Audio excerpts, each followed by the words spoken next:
Hey everyone, Christina Del Rey with your forecast, your weekly forecast for November 29th, 2020. And if you have not subscribed yet, please do so, share, and like. We are having a lunar eclipse in Gemini at 8 degrees. And this week is all about the eclipse. So we're going to dive into this and see how this is going to affect your sign. But first of all, what is an eclipse? An eclipse is a turning point. It's a point of crisis, and it doesn't have to mean that it's bad. It's just a crisis that pushes you in a certain direction. These things aren't good or bad. They just change things, because we as humans, we tend to stay stuck in a place unless we are pushed, and it often takes a crisis for us to be pushed into the right direction. Eclipses are fated. They bring endings and new beginnings. So all eclipses are about endings, new beginnings. So particularly with this eclipse, you're going to see an ending first and then a new beginning. And that will take place in a certain part of the chart for everybody. But lunar eclipses tend to be more emotional. So you might have a crisis point that makes you very emotional, that pushes you to take an action of some kind. Whenever there's a full moon lunar eclipse as well, secrets tend to come out. It doesn't necessarily mean that it's going to come out the day that the eclipse happens, but they have like a 6-month period of time where you can see this happening. This can also be something coming to fruition. If you've been working on something, you might see the rewards of it as well. So like eclipses can go in a million different ways. They have that kind of energy, that unpredictable energy. So it could be a fruition of something where, wow, this comes to a culmination. This is great. I've been working on this.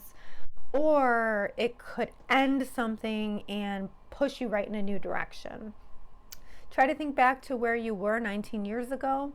Think about what you were doing, what you committed to, and it's likely 19, 20 years ago, and it's likely that the same themes will come, and it'll likely be connected to that. But what have you built for the last 20 years?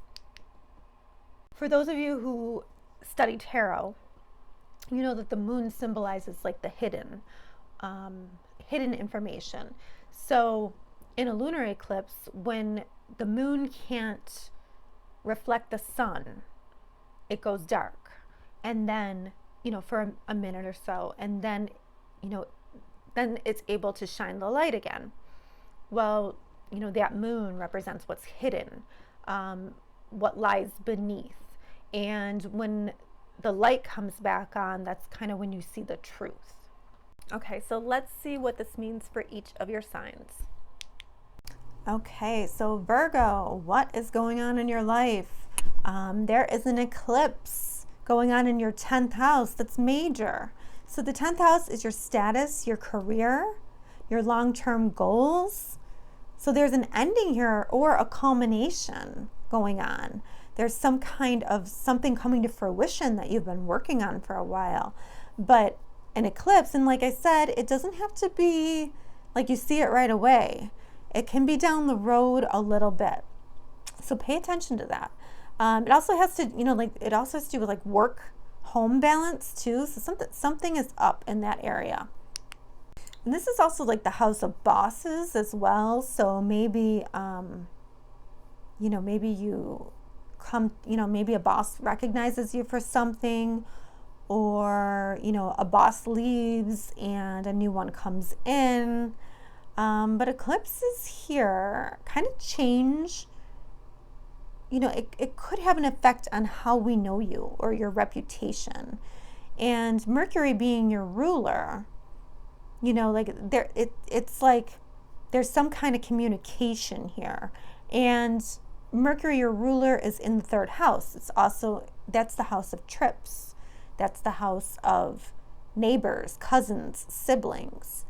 And it's making a sextile to your house of talents, romance, and children. So it's almost like Mercury is trying to give you a gift here. It's trying to give you a opportunity here.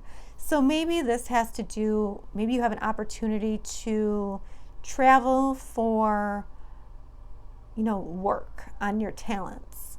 Or maybe you want to take a trip and see a romantic partner, but not just any romantic partner, somebody with substance, somebody who you see as long term.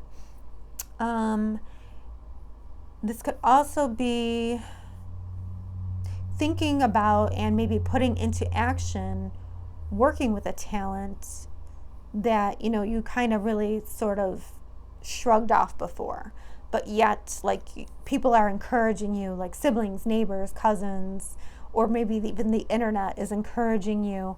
But this has to do with children too. So there's maybe a possibility here to travel for your child, something that they have going on. Maybe you're working hard with children somehow, but like you have an opportunity there. There's something going on with these two areas. And then at the end of the week, after all this very intense eclipse energy, we have Venus and Neptune trining each other. Now Venus, again, in this nice area of small trips, right? Not that are really, really long, but short distance travel. And again, we have the relationship zone. So relationships are highlighted definitely, and gifting you this week. So you might have a really inspirational conversation with your romantic partner. Maybe you have, you realize that you have the same values, the same wants. You're communicating and you're very dreamy about it. And, you're kind of left feeling like walking on clouds. This happens at the very end of the week on Saturday. So, just take this energy as it comes. And, Neptune's not always very grounding, but we enjoy it while it's there. It makes us feel very inspirational. And you could use that after 2020. You could use that a bit. All right, Virgo, have a great week.